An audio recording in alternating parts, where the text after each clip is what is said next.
fakta. Apa itu?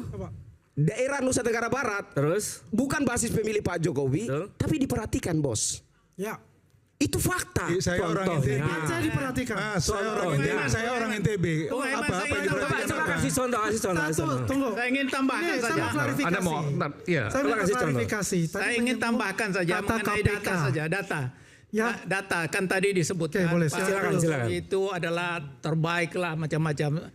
Itu kita ingin buktikan dengan data. Di akhir pemerintahan Jokowi itu ada 1 juta sarjana menganggur, Pak. Itu satu. Kedua, jumlah orang miskin di Indonesia itu menurut BPS tinggal 23 juta kurang lebih. Itu dengan penghasilan per bulan, kalau kita berpenghasilan 609.160 rupiah per bulan, dibagi 30 hari berarti 20.000 kurang lebih 1 hari. Kita kalau berpenghasilan seperti itu, maka berarti kita sudah tidak miskin. Pertanyaannya, apakah ada orang Indonesia yang bisa hidup dengan 20.000 per hari? Saya kira itu omong kosong.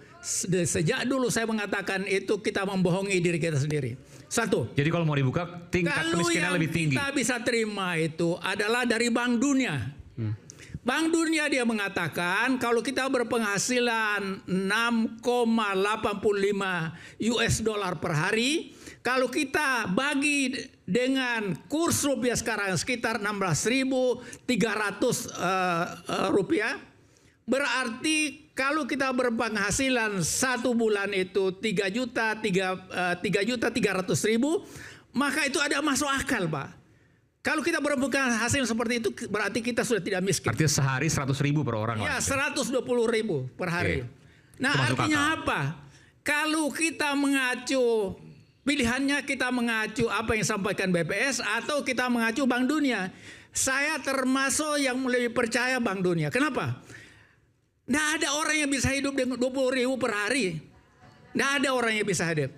Tapi resikonya jumlah orang miskin 194,7 juta. Itulah warisan yang diciptakan. Jadi apa yang kita harus banggakan? Dibilang dari kawasan timur. Saya ini lahir di Sulawesi Tenggara, besar di sana. Itu saya pulang lihat di kampung saya. Nikel di sana. Apa diambil? Bawa semua.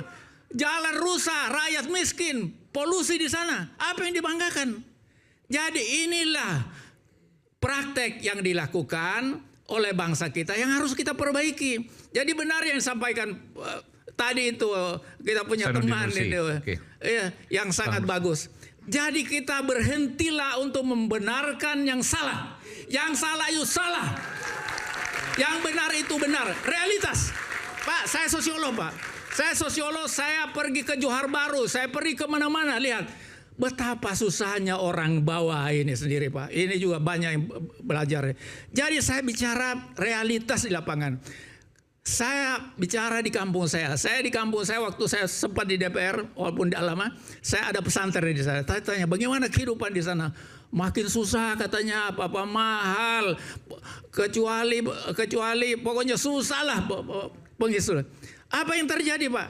Sementara orang lain itu semakin kaya. Jadi benar tadi yang disampaikan itu. Yang kaya semakin kaya, miskin tambah miskin.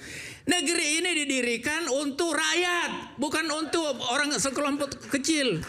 Mengapa kita membela orang yang salah, Pak? Ini pertanyaan. Dan kalau kita bawa orang ke pengadilan, belum tentu dia salah, Pak. Tapi kita harus minta pertanggungjawaban. Itulah menurut prinsip saya. Sekali lagi, saya ini orang pernah di penjara, Pak. Di masa Orde Baru. Kalian tidak pernah masuk penjara. Tapi itu perjuangan tadi kita sampaikan itu keadilan. Memang tidak ada keadilan, belum ada keadilan. Kemudian KKN merajalela. Apalagi? Korupsi merajalela.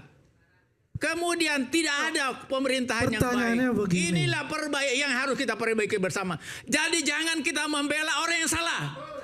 Gantung Jokowi.